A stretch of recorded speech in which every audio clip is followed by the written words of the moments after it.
বর্তমানের এই নাজুক এই পৃথিবীর বুকে বর্তমানে আমাদের অবস্থা বড় করুণ। চতুর্দিক থেকে আজ আমাদের উপরে ধেয়ে আসছে আযাব আর আযাব। আল্লাহ পাকের আযাব কেমন, কখনো জলভাগে কখনো বা স্থলভাগে। হায় হায়, কখনো বা আমার জমিনের উপরে ভূমিকম্প হয়, কখনো বা এই অবস্থার ভিতরে আমাদের জমিনে জলোচ্ছ্বাস হয়, সিডর হয়, সাইক্লোন হয়, আমাদের করোনা মহামারী হয়, বিভিন্ন নামে আমাদের উপরে রোগ ব্যাধি আসতেছে। শুধু তাই না, আমাদের প্রধানমন্ত্রীর পক্ষ থেকে ঘোষণা, আগামী এই রানিং বৎসরে করোনা এমনিভাবে দুর্ভিক্ষ আমাদের দেশে আসতে পারে। আমার বন্ধুরা, আমার ভাইয়ারা, এই যে আমার আপনার উপরে করোনা মহামারী, ক্রমান্বয়ে দুর্ভিক্ষ, এইগুলো আমাদের উপরে দিয়ে আসা আমাদের উপরে একটা আযাব। আল্লাহ পাক বলেন, বান্দা, এই আযাবগুলো কেবলমাত্র আমি স্বইচ্ছাই দেই না, তুমি শুনে রেখো, তুমি জেনে রাখো।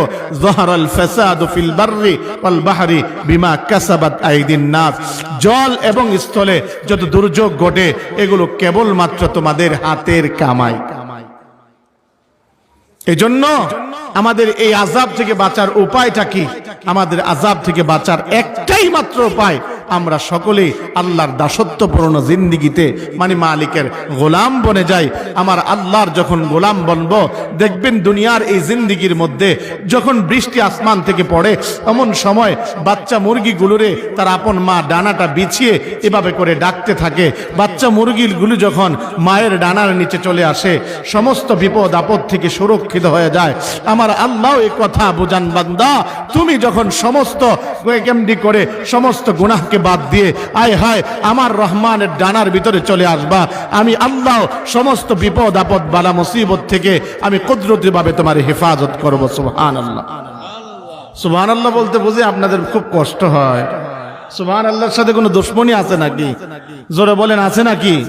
না, মনে হয় আপনাদের ভয় হয় সুবহানাল্লাহ বলতে। ভয় আছে নাকি সুবহানাল্লাহ বলতে? আমি জানতে চাই সুবহানাল্লাহ অর্থ কি? জানেন না? সুবহানাল্লাহ অর্থ, আল্লাহ তুমি পবিত্র। আমার আল্লাহ পবিত্র না অপবিত্র? চিৎকার মেরে বলেন, আমার আল্লাহ পবিত্র না অপবিত্র? আমার শায়েখ তো দুর্বল ছিলেন, এই জন্য দুর্বল ভাবে কথাবার্তা বলছেন, আপনারা আওয়াজ করেন নাই। আমি এত দুর্বল না। আমি এই সকাল 7টা বাজে সকাল বাসা থেকে রওনা দিছি, বাদ জোহর বয়ান করছি ফতেহপুর, এখানে আসলাম। এই বিষয়ে হুজুর আমারে নির্দেশ করছেন, এখানে আসছি। অতএব আমার শরীর এখনো দুর্বল না। দুপুরেও খাইছি, সন্ধ্যার সময় হালকা খাইছি। আমি দুর্বল না। আমি দুর্বল না থাকার কারণে আপনারাও দুর্বলতার সাথে কথা বলতে পারবেন না। জানতে চাই, আমার আল্লাহ পবিত্র না অপবিত্র? আর চিৎকার মেরে জোরে বলেন, আমার আল্লাহ পবিত্র। এই কথা বলতে গিয়ে আমার আপনার কোনো ভয় আছে? আমার আপনার কোনো ডর আছে? আমার আপনার কোনো চিন্তা আছে? ও মুসলমান, জানতে চাই, এই জমিনের মালিক কে? শাহাদাত আঙ্গুলি উঁচু করে বলেন, কে? একটা হাতও যেন নিচে না থাকে, চাদরের ভিতরে থাকলে উঠায় বলতে হবে, এই জমিনটার মালিক কে? এই জবানের মালিক কে? দলিল নেন। আমার আল্লাহ বলেন, আর রহমান আল্লামাল কোরআন খলাকাল ইনসান আল্লামাহুল বায়ান। এর বান্দা, রহমানকে জানো, রহমান হলেন তিনি, কোরআন শিক্ষা দিলেন যিনি। আমার আল্লাহ বলেন, এর বান্দা, রহমানকে জানো, রহমান হলেন তিনি, মানুষ সৃষ্টি করলেন যিনি। আমার আল্লাহ বলেন, এর বান্দা, রহমানকে জানো, রহমান হলেন তিনি, কথা বলার যোগ্যতা দিলেন যিনি। ও সিলেটের মুসলমান, একটা কথাই বলতে চাই, আমার আল্লাহর এই জমিনের মধ্যে বসে আমার আল্লাহর দেয়া জবান দিয়ে আমার আল্লাহর পক্ষে বন্দনা গাইতে গিয়ে, আমার আল্লাহর প্রশংসা করতে গিয়ে, আমার আপনার যদি জেল হয়, আমার আপনার যদি জরিমানা হয়, আমার আপনার যদি ফাঁসির কাস্টে ঝুলতে হয়, ফাঁসির কাস্টে ঝুলে শাহাদাতের সুদাপান করতে প্রস্তুত কারা কারা দুহাতটা আল্লাহরে উঠায় দেখায়।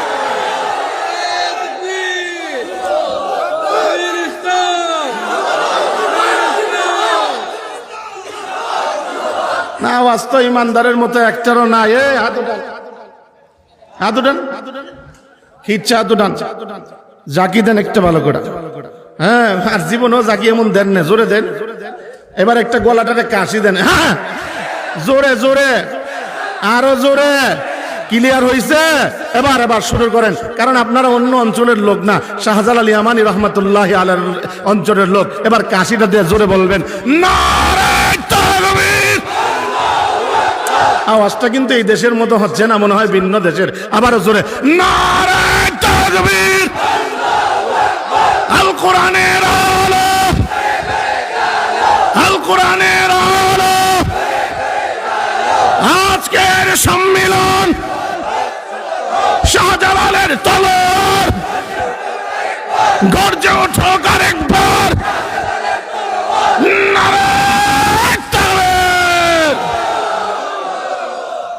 যারা দাঁড়ায় আছে এরা মনে হয় ওই মাসে সপ্তাহে কোনো দিন বাজার করতো আমাদের এলাকায়। ওই সময় একটা খেলা দেখাইতো, নাম হইল সাপের খেলা। দেখছেন না আপনারা? জোরে বলেন না, দেখছেন কিনা? সাপের খেলা দেখতে বইলা চতুর্দিকে দাঁড়া থাকতো, এমনকি অনেকে জোতাটারে হাতে নিয়ে রাখতো, অনেকে আবার কাঁচাও দিয়ে রাখতো, না জানি সাপ সুইটা সবল মারে কিনা।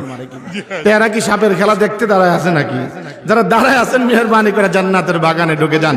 এই জান্নাতের বাগানের ফায়দা আছে না নাই? চিৎকার মেরে বলেন আছে না নাই?